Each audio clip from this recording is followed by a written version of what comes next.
But this, the Jewish, the state that was supposed to become a Jewish state had only a 55% majority of Jews versus 45% minority of Arabs. And certainly Arabs, they have a higher birth rate actually. So within a few years it would even turn back. So there was a clear plan that they wanted to evacuate the area. I will talk later about this. But so this is the first step. But by the end of the war, Israel managed to get more than the 54%. They managed to get 78%, which is the area in yellow here, 78% of the land.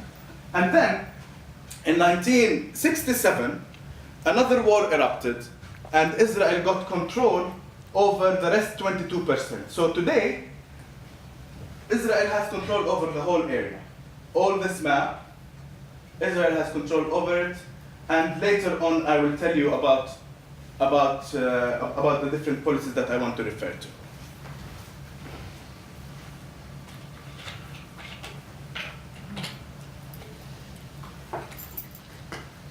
The first right that I want to refer to, before going into the two big themes, is the right to self-determination.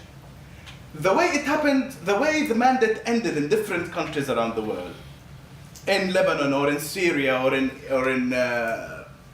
Jordan or in many other countries in Africa, probably many of you know several examples, is mandate ends, mandatory power leaves, the people themselves form their own state, right? In this case, in the Palestinian case, this right was never given to the Palestinians.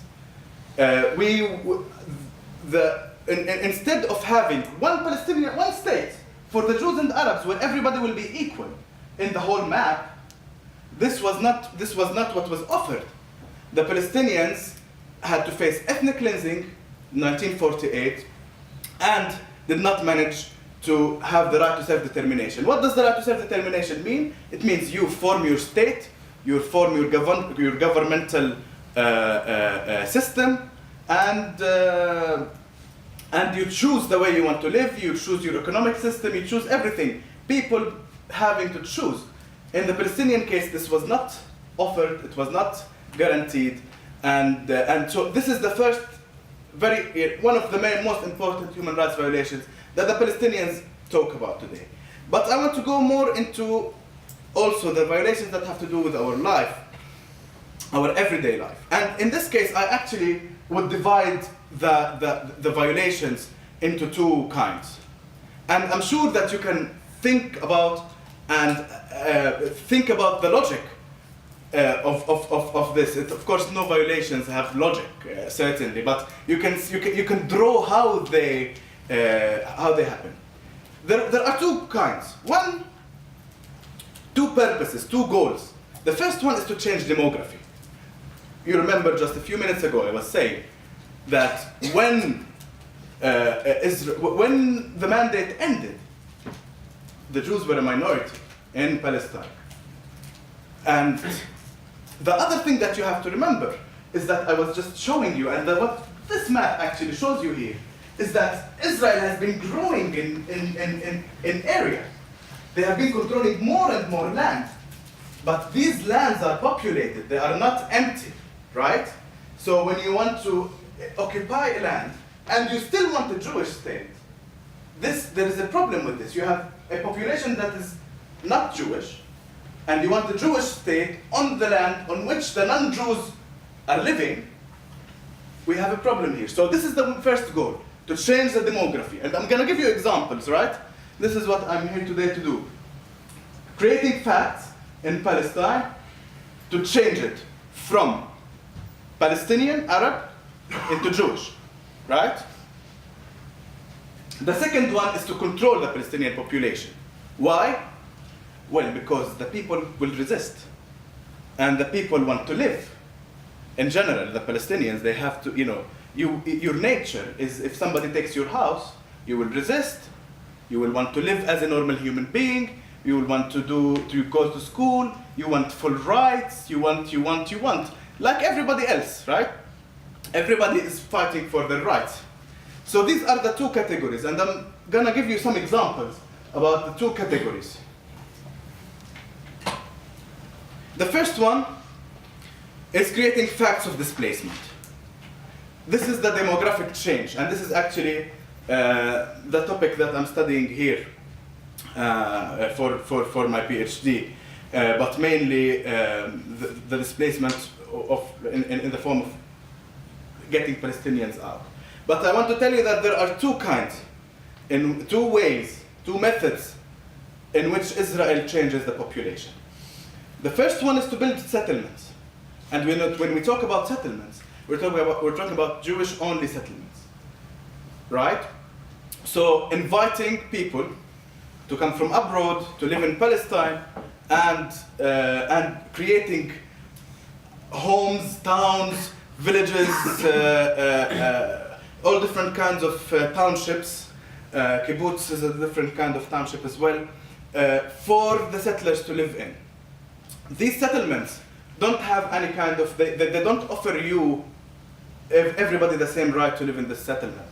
This is only for the Jews, and they can, and a non-Jew cannot live there in these settlements. So there is also a discriminating policy. But where do they build these settlements? Well, they have to confiscate land from the Palestinians, who are the owners of the land, in order to build the settlement, right? The other one, which this cartoon, I like cartoons a lot actually. I feel that they express much more than sometimes essays or is that this happens on the expense of Palestinians. It's not only by taking Palestinian lands, whether they were private property or public property of Palestinians, but it's mainly also by displacement. And I'm going to tell you more about the displacement now. And the biggest displacement was in 1948. Just the war that I told you about before at the end of the mandate. This was planned, and there are historians who have studied this very well.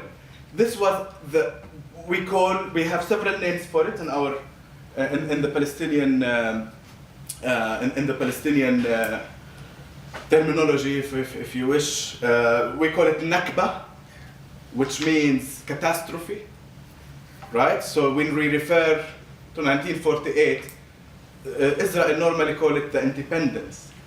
It's a holiday, it's an official holiday, fireworks, and the Palestinians call it the Nakba, which means the catastrophe.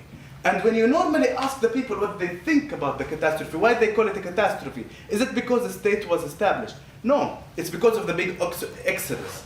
It was massacres, a large number of massacres, a large number of having to live at gunpoint, and also people living out of fear, which happens in any war.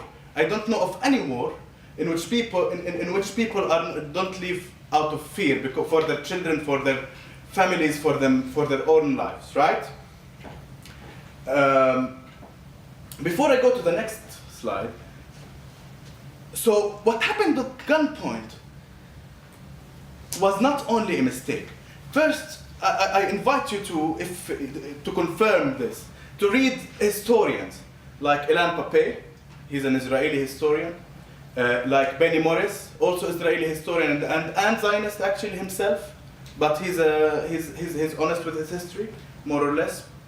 Noor Masalha and many other historians, they studied the Israeli archives and saw that the word transfer was used. The government itself had a plan to transfer, not the government, before the government, the guerrillas that were supposedly underground guerrillas when the mandate was there, and then they formed the Israeli army later. These guerrillas had this plan, transfer, right? And the prime minister, the first prime minister, David Ben-Gurion, was supervising this transfer plan. So this whole thing was, we want to transfer the Palestinians out.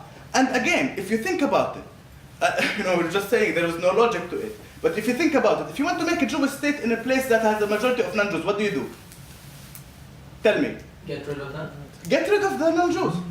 I mean, it's not difficult to understand how the thinking was, but it's a war crime, right?